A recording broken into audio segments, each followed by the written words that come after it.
እንግዳ ማምጥቻለሁ ሌላ እንግዳ ያስተልኝ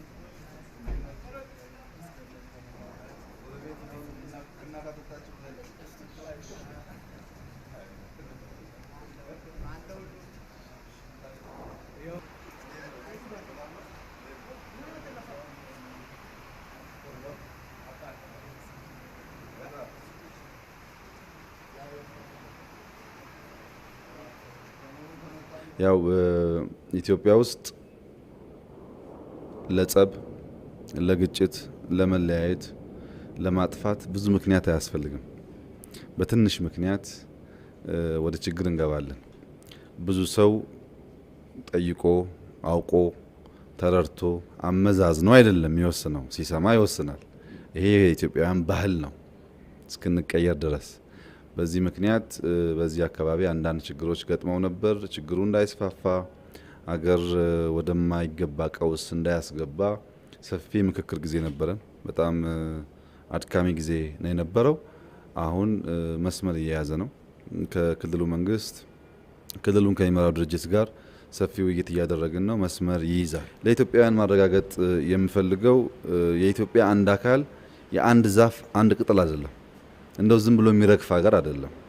እኛ ስለፈለግን የምንጠብቀው ስላልፈለግን የሚፈርስ ሀገር አይደለም። ህዝቡ አንዱ በአንዱ ውስጥ ያለ ማህበራዊ ትስስር ያለው በዋዛ ፈዛዛ የሚበተን ሀገር አድርጎ ማሰብ ስህተት ነው።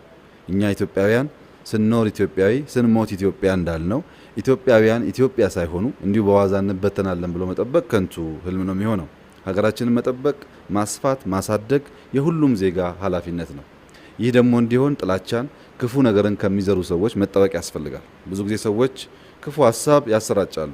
ያንን ካልገዛ ነው እዛው ይቀራል። እኛ ያን ሀሳብ ተሸክመን ካስፋፋ ነው ደግሞ በርካቶች ይጎዱበታል። 10 ሰው 20 ሰው ብትገድል እና ብትቀጥል ጸጸት ይዘህ ትቀጥላለህ እንጂ አታሸንፍም። ሰው ሆኖ የማይሞት የለም። ባልተገባ ጊዜ መግደል ደግሞ ውድቀት ነው። ያ እንዳይሆን ኢትዮጵያውያን በረጋ መንፈስ አንዳንድ መረጃ ሲመጣም ጊዜ ወስዶ ማስተላሰል፣ ማሰብ፣ ከየት መጣ ብሎ ማጣራት ያስፈልጋል። ወደ ግጭት አለመፍጠን፣ ወደ እርቅ፣ ወደ ሰላም፣ ወደ ልማት ሲሆን ደግሞ ብዙ አለማሰብ መግባት፣ ከልማት ውጭ የሆነ ሀሳብ ሲመጣ ደግሞ ቆም ብሎ ማየት ያስፈልጋልና ይህም በዚሁ አጋጣሚ ለሁሉም አደራ ማለት ፈልጋለሁ። አመሰግናለሁ። በጣም ደስታን የተሰማኝ እኔ ብቻ ሳይሆን ቤተክርስቲያኒቱ ጠቅላላ ደስታ ተሰምተዋታል። ለሁለት ተከፍላ የነበረች ቤተክርስቲያን ወደ አንድነት በመመለሷ እና ጠቅላይ ሚኒስትራችንም በዚሁ ስራ ላይ በደንብ አስበውበት የቤተ ክርስቲያኒቱ ጉዳይ የሀገር ጉዳይ መሆኑን አስበው